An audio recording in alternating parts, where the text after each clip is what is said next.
Have you looked forward to the end of your life? And have you seen who's standing there at the end? Have you seen who you're going to face? Have you seen who you're going to spend the rest of your eternity exalting? Have you thought about who actually deserves what in your life? Because here's what I know. Obedience almost always comes with a cost. Some of you haven't really experienced that cost yet, but when you do, you're going to have to decide who is most worthy of the offering of your life. Because here's what's going to happen. Some of you are going to go home from this conference and you're going to tell your parents what God is calling you to do. And they're going to forbid it. And they're going to say, no, not my child. And you're going to have to decide who is most important. One of the most difficult conversations I ever had was after I realized that God was calling me, at least for the first part of my life, to go overseas and live in a Muslim area. And my parents, they're church-going people, they love God, but I thought that they were going to lose their minds because I was going into law. That's what they paid for. They paid for me to go into law so that I could become a lawyer and so I could live and have a nice, comfortable living and raise their grandkids not far from where they were. I remember meeting my mom. My dad was away on a mission trip, and a business trip.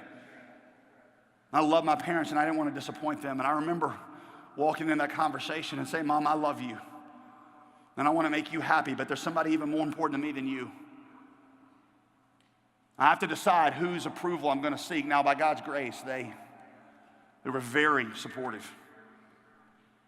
But I'm saying that some of you are going to have to decide who is more worthy of your life.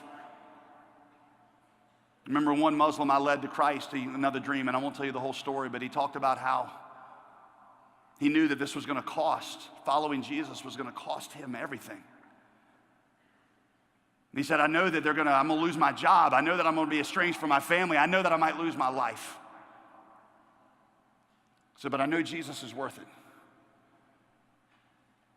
At some point, you're going to have to look forward to the end of your life. And you're going to have to decide who it is that's at the center. Your parents love you. Your parents love you, but Jesus is your creator and he died for you. Your parents are not going to be the ones standing there to receive you into heaven. Jesus is.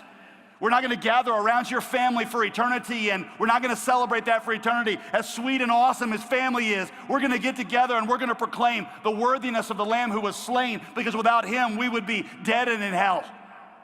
And we are going to worship him forever and ever and ever, and every other thing that we made the center of our lives is going to disappear. There is one that is worthy of your life, and as awesome as your parents are, and as exciting as your career might be, and as dear as your dreams might be to your heart, Jesus is more worthy than all of them.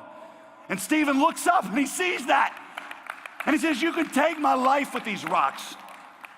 And I'd rather have Jesus. And if I got to choose between my parents and Jesus, I don't want to, but I'll choose Jesus. And if I got to choose between my dreams and obedience to Jesus, at some point following Jesus is going to take you 180 degrees of the opposite of the direction you want to go. And at that moment, you got to decide who's worthy. Who's worthy? I don't know what your role is, but I know that these are the 4 convictions that should shape your life. The 4 convictions that God's going to use you. You are filled with the Spirit. You owe the gospel to others. And Jesus is worthy of it all.